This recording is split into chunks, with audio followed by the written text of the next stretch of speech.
hungry. So what? I'm talking in the mic. Hmm. Yeah. Huh? I didn't, but it's cool. I'm glad people are leaving. Look. My coworker is really excited about those postcards. Oh, lit. She was like, you should put, I told her about how I have it in my office and I haven't put it up. She's like, why are you scared to put it up? You should put it up.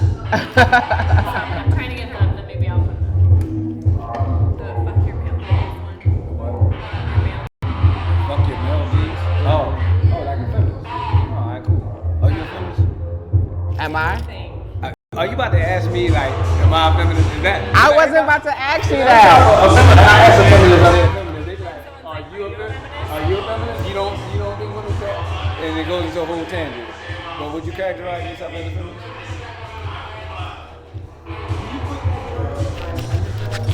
Yeah. Yeah, but no. I don't fit the. Want to talk about that? I mean, it's whatever. So, like, I don't know. Because I advocate for equality of women and men, us as like genders, but I also like that we are not equal to men, and so we should be treated. We actually should be treated better. But I like to doing a lot of research about womanism. Oh, yeah. Oh, you talking about when I talk? Oh, all right, cool. I've been doing a lot of research about womanism, which is it's feminism. We recording this right now? Oh, all right, my bad. All right, go ahead. It's feminism, but it's more of a universal love and a universal caring, and that was started by Audre Lorde, a black woman, and it's very similar to feminism, but it also includes the true stories of black women. Yeah. Our stories, our identities don't fit in with white feminists. I knew you wanted to say that. I would have definitely said that in front of her. Oh no, we talk. Oh, all right, cool. We talk. I was about to say. No, she knows. No, but no, that was a point that I was gonna. Oh, my bad. Yeah. But she talking right now, so it's like. No, we talk. Oh, I'm just talking like I didn't know we was on. Once we on, like I You're trying to get your levels. Oh, all right. Yeah. No, I would have definitely. She knows exactly how I feel. Yo, hold on, my bad. The only thing wrong with this is like, yo, she talking. I don't want to talking while she talking. Oh, all right. Yeah, womanism just includes black women and what we go through. Our lives are very different than white. We have very different experiences as black and white women. Yeah, you feel me? They're held up on the pedestal. Just as oppressive as white men. And I was just about to say and that. so just like the madams back in the sleeve. Exactly, and so I just don't fit that agenda of white feminism, but black feminism is trying to fit into. I feel like black feminists try to fit in, and it's just like, no, we can have our own shit, and our own shit is womanism. Yo, do you get this right? You ever notice that every right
know where that song came from.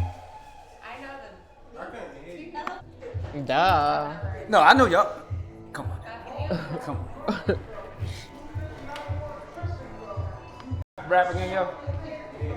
Yep. Once upon a time not long ago, where people wore pajamas and lived life slow, when laws were stern and justice stood, and people were behaving like they ought to. But he said, me and you said we gonna hold to making a dash. They did it, couldn't stop us like they had a disease. He robbed a brother, tried to rob a man who was a DT undercover.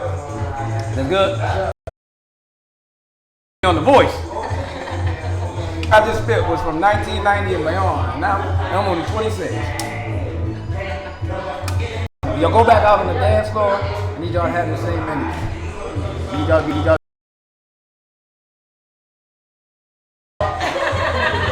Let loose like a loose. You gotta let loose, bro. BYOB, bro.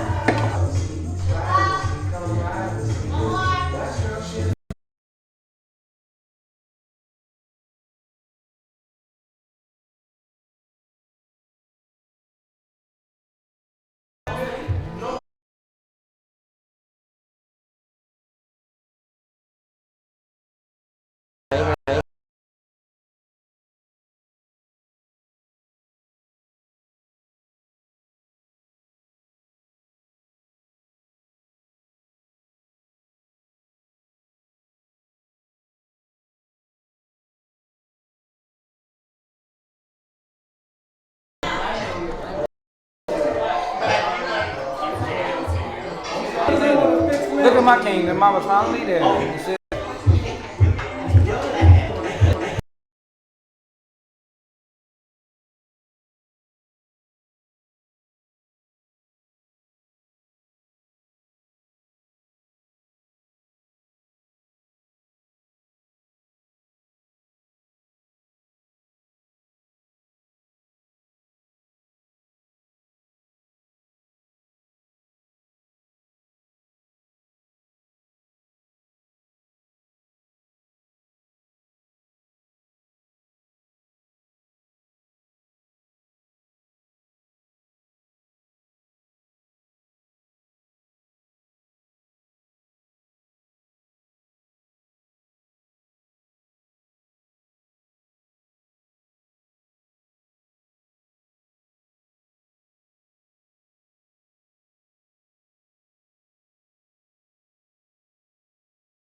Where I took up journalism, and then I went to college for journalism, and so I taught myself all mediums, so writing and photography and radio and things like that. So it started when I was young. All right, so let me ask you this. You say you had like a journalism background.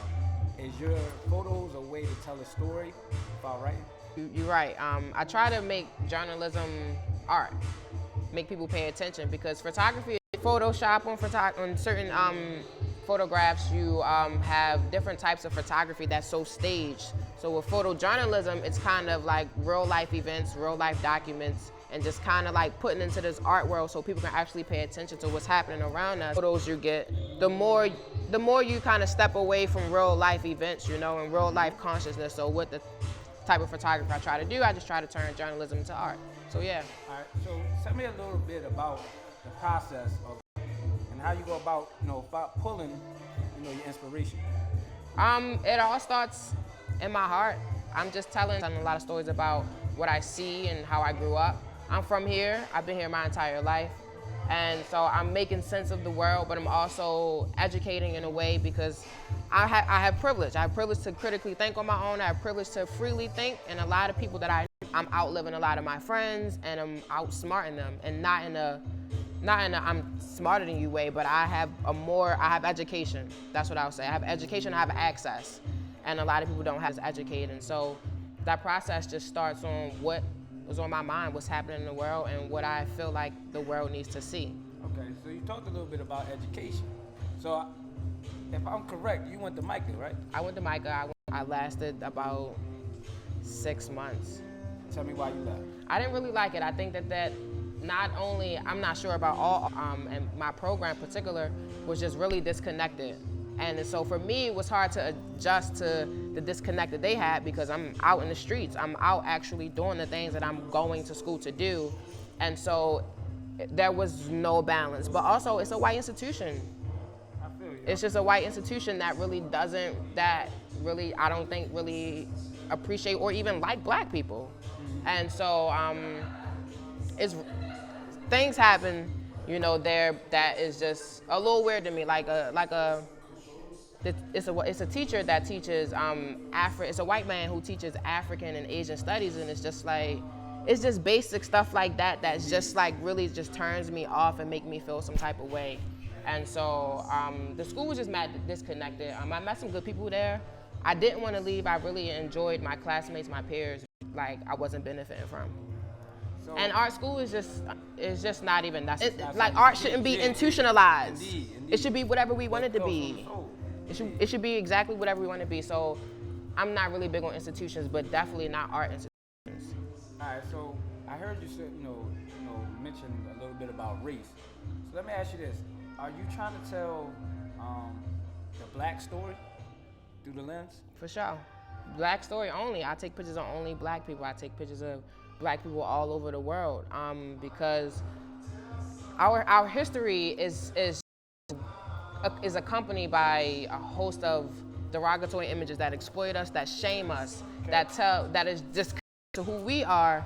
And so for me, it's just like I got this lens. I'm in this black community. I'm black. This is how I make a positive impact on society, but this is how I also portray black people in a different way, because it's time for that to be challenged. But not only with photography, with writing, with movies, with everything. That's one thing that we should be doing as black people, is reclaiming our narratives and telling our own stories. What we should be doing, and we should be telling our own stories.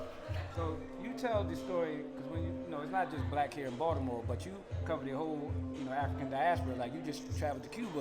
Yeah. To tell the black story there. Tell me a little bit about that. So Cuba was lit. I loved it there. I made a lot of friends. I did some stuff that I didn't even ever think that I would believe that I would be doing. I walked through a cave. I rode a horse. But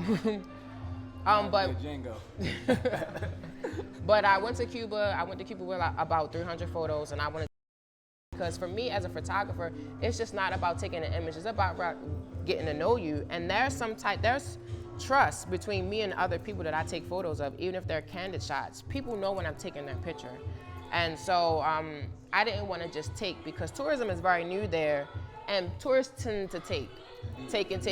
And so it was just like, all right, I can go there, I can pass them and show them what's happening in Baltimore, but particularly what's happening in the United States, because they know, but they don't really know. And they don't really know that they think that us as black and African American people are like living lavish. And I'm like, no, homies is dying every day at the hands of the police, at the hands of each other, at the hands of these institutions.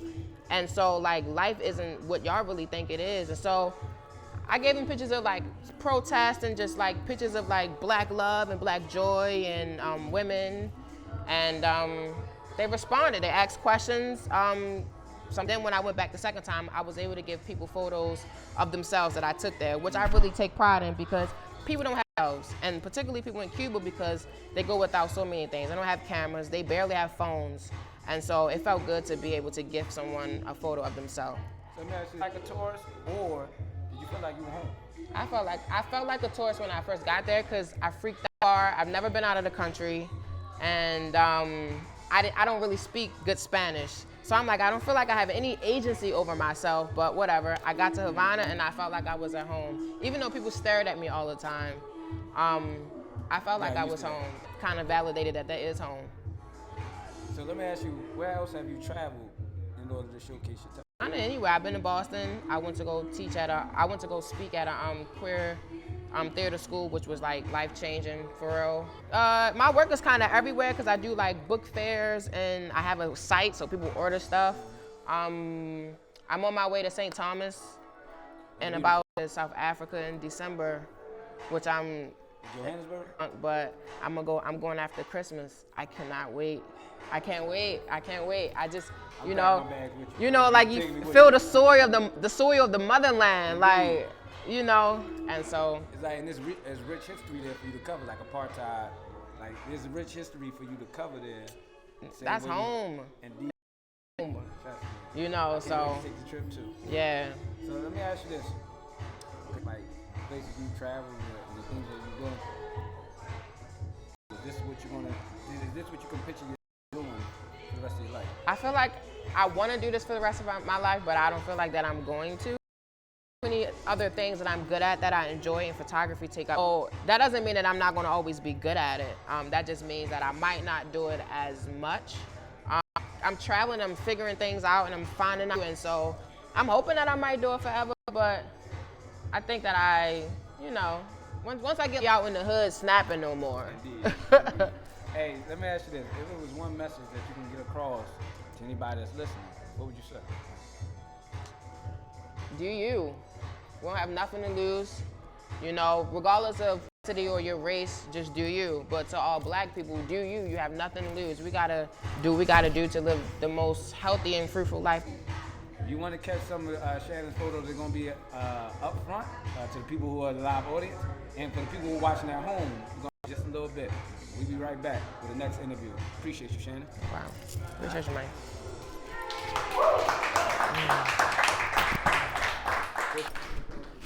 Girl.